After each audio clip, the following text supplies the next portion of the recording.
ലാസ്റ്റിൽ വിളിച്ചത് അവൻ ഇന്നലെ എബൌട്ട് ഒരു 7:45 വിളിച്ച്. അപ്പോൾ ആ വിളിച്ചതിന് ശേഷം ഞാനും വൈഫും സംസാരിച്ചു. അപ്പോൾ അച്ഛൻ ഞാൻ പിന്നെ വിളിക്കാം എന്ന് പറഞ്ഞു. അവൻ സാധാരണ അവൻ സമയം കിട്ടുമ്പോൾ 2-3 പ്രാവശ്യമൊക്കെ വിളിക്കും, മനസ്സിലല്ലേ. പിന്നെ അവർക്ക് സാറ്റലൈറ്റും കിട്ടണ്ടേ, വാട്സപ്പാണ്. അത് കഴിഞ്ഞു. അപ്പോൾ ഒന്നുമില്ല സംഭവം.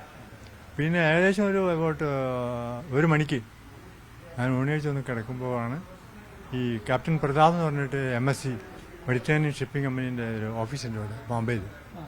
അയാൾ എന്നെ വിളിക്കുന്നു. അയാൾ വിളിച്ചു, ഇങ്ങനെ ഷിപ്പ് ദുബായ് വിട്ടു, എബൌട്ട് ഒരു 92 നോട്ടിക്കൽ അതിൽ ഷിപ്പ് ഇറാനിയൻസ് ഇത് ചെയ്തു, ഗാർഡ്സ്. അവരെ മിലിറ്ററിന് അവർ ഇത് ക്രോസ് ചെയ്തെന്നും പറഞ്ഞ് അതൊക്കെ പിന്നെ പേപ്പർ ഇതിലുണ്ടല്ലോ, ക്രോസ് ചെയ്തെന്നും പറഞ്ഞിട്ട് അവർ നേരെ ഹെലികോപ്റ്ററിൽ അവർ നേരെ ഷിപ്പിലിറങ്ങി. അതൊക്കെ ഫോട്ടോ കാണുന്നുണ്ടായിരുന്നു. അത് ആക്ച്വലി ശരി തന്നെയാണ്. അതൊക്കെ ഇയാൾ പറഞ്ഞത് ശരി തന്നെയാണ്. അത് ഞാൻ വിചാരിച്ചു ഫേക്ക് ന്യൂസാണ്. അപ്പോൾ ഇതേമാതിരി 2-3 പയ്യന്മാരുണ്ട് ഇവൻ്റെ മാതിരി.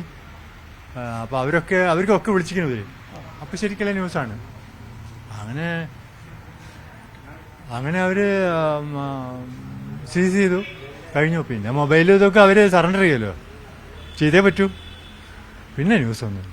അപ്പോൾ ഇയാൾ പറഞ്ഞു എന്നോട്, എന്തെങ്കിലും ന്യൂസ് ഉണ്ടെങ്കിൽ എന്നെ അറിയിക്കൂ, ഇഫ് എനി ന്യൂസ് ഞാൻ നിങ്ങളെ അറിയിക്കാൻ നോക്കും. അത്രയേ ഉള്ളൂ അവസാനം.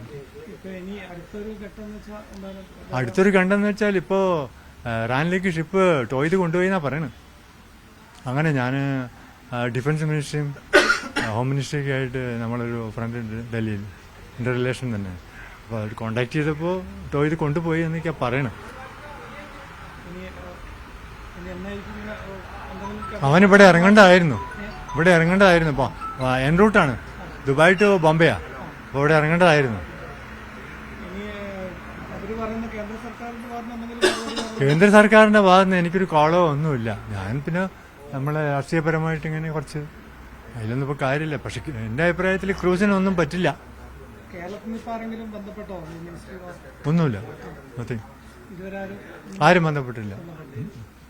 ഞാനിപ്പോൾ രാഘവൻ MP വരുന്നൊക്കെ പറയണം.